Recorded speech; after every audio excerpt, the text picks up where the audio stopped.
Assalamualaikum warahmatullahi wabarakatuh. Saya Diana Fitri dengan NIM 2330203020 dengan dosen pengampu Bapak Profesor Dr. Haji Zainuddin MA. Kali ini saya akan menjelaskan materi UAS saya yang berjudul Hukum Perang dan Damai dalam Al-Quran dan Sunnah. Sebelum saya menjelaskan materi saya akan menjelaskan apa itu perang. Perang adalah suatu bentuk konflik bersenjata yang melibatkan dua pihak atau lebih, baik dalam lingkungan antar negara maupun antar kelompok dalam suatu wilayah dengan tujuan untuk mencapai kepentingan tertentu seperti politik, ekonomi, ideologi, atau teritorial. Hukum asal perang dalam Islam adalah haram atau dilarang.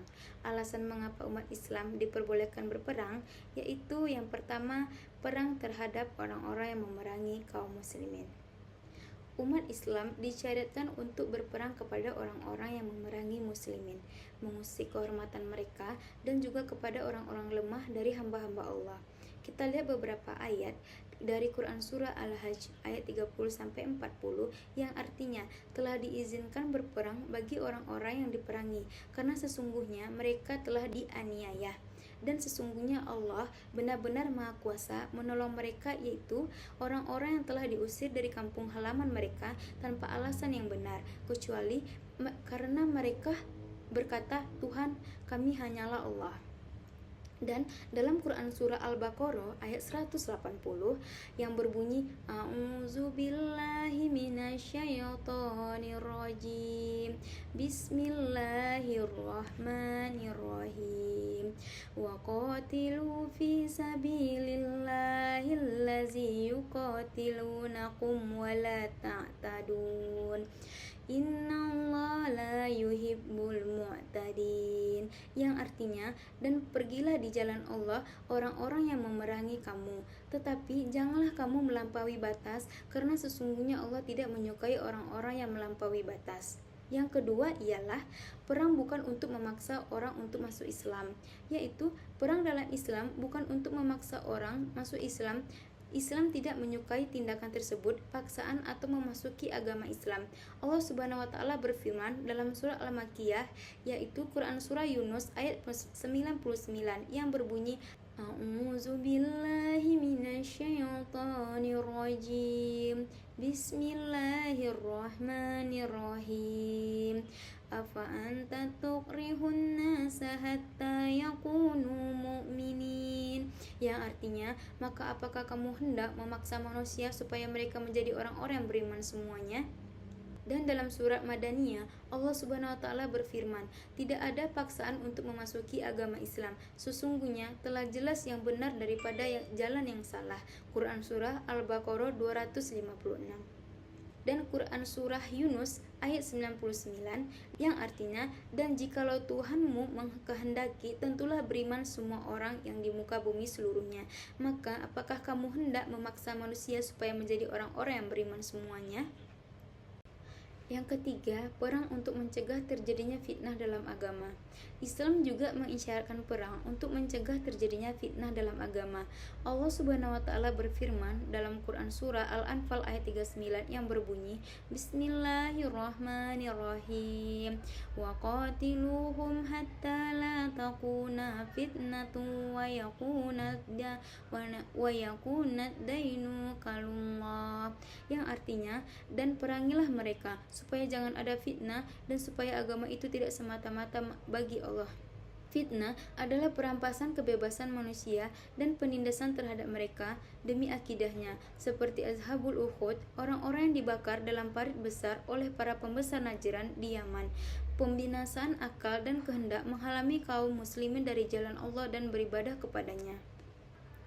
Intinya, Islam mengisyaratkan perang untuk memberikan kebebasan kepada manusia, beriman dengan kehendak atas kesadaran sendiri tanpa ada sedikit pun paksaan, tidak takut akan difitnah, juga tidak ada pemaksaan dan penindasan dalam beribadah.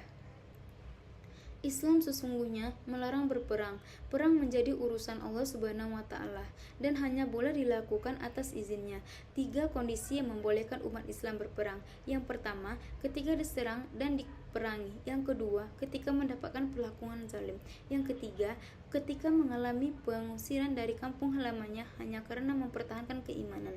Bentuk perdamaian itu hendaknya kita lakukan kepada suatu perjanjian agar tidak ada alasan dan kesempatan untuk menyalahi kesempatan perdamaian dan ketahuan siapa yang sesungguhnya berkhianat. Allah Subhanahu wa taala berfirman dalam Quran Surah An-Nahl ayat 91 yang artinya, tepatilah perjanjian dengan Allah apabila kamu berjanji, dan sesungguhnya kamu membatalkan sumpah-sumpahmu itu sesudah menenggukannya. 4. Aturan dalam berperang. Syariat Islam mengajarkan umat Islam untuk berlaku adil dan baik terhadap manusia, tidak saja pada saat damai, tetapi juga pada saat berperang berlangsung. Berikut ini adalah akhlak Islam ketika dalam kondisi perang. Yang pertama, serulah mereka untuk masuk Islam, dan apabila mereka menerima seruanmu, maka terimalah ia dan berhentilah memerangi mereka. Kemudian, serukan kepada mereka untuk berpindah dari wilayah mereka ke wilayah kaum Muhajirin. Sampaikan kabar baik bahwa mereka menerima seruan ini. Mereka mendapat hak untuk sama dengan hak yang diterima Muhajirin dan mempunyai kewajiban yang sama dengan kewajiban kaum Muhajirin. Jika mereka menolak untuk berpindah ke wilayah Muhajirin, maka diberlakukan kepadanya bahwa mereka sama seperti orang Badui Muslim, yaitu tunduk kepada hukum kaum mukmin, namun mereka tidak mendapat bagian fai. Yang kedua, apabila mereka menolak, perintahkan mereka untuk membayar jizyah. Dan apabila mereka menerima seruan ini, terimalah mereka dan berhentilah memerangi mereka. Yang ketiga, jika mereka masih tetap menolak, maka mohonlah pertolongan kepada Allah dan majulah memerangi mereka. Ketika dalam berperang, kaum muslimin dituntut untuk sungguh-sungguh, tetapi ketika selesai mereka dituntut untuk tidak dianiaya dengan memperlakukan tawanan perang dengan baik. Seperti dalam surah Al-Hajj ayat 39 yang berbunyi, Bismillahirrahmanirrahim. Azina lilladzina yuqataluna bi annahum zilum wa innallaha ala nasrihim laqadir. Yang artinya, diizinkan berperang kepada orang-orang yang diperangi karena sesungguhnya mereka dizalimi. Sesungguhnya Allah benar-benar Maha Kuasa membela mereka. Dalam ayat ini dijelaskan tentang izin berperang. Mengapa Allah memberikan izin untuk berperang? Karena dalam kehidupan ini biasanya ada pihak yang mereka terzalimi. Sehingga ketika ada pihak yang merasa terzalimi secara objektif, maka dibolehkan untuk melawan perang yang memerangi. Karena merasa teraniaya, sehingga dalam hukum pidana ada istilah okfem, itu dalam keadaan terpaksa, kita boleh memerangi dan membunuh orang lain. Perang, kalau bahasa hukum adalah perbuatan yang jika dikiaskan ultimum remedium, jadi jalan terakhir ketika tidak ada jalan untuk rekonsiliasi, untuk jalan isilah dibolehkan. Perang ini sangat harus dihindari karena efek perang dalam menimbulkan dampak mudarat yang luar biasa jika dilihat dengan peperangan yang terjadi sekarang antara Rusia dan Ukraina, antara Israel dan Palestina, dulu Iran sama Irak. Dalam sejarah berbagai macam perang terjadi pada masa Nabi. Perang yang terjadi di zaman Nabi adalah seperti dijelaskan dalam surah Al-Hajj ayat 39, yaitu apabila umat Islam dianiaya, dizalimi, dan diinjak-injak. Ini adalah faktor-faktor terjadi peperangan di zaman Nabi. Sekian, itu yang bisa saya jelaskan dalam materi saya hari ini.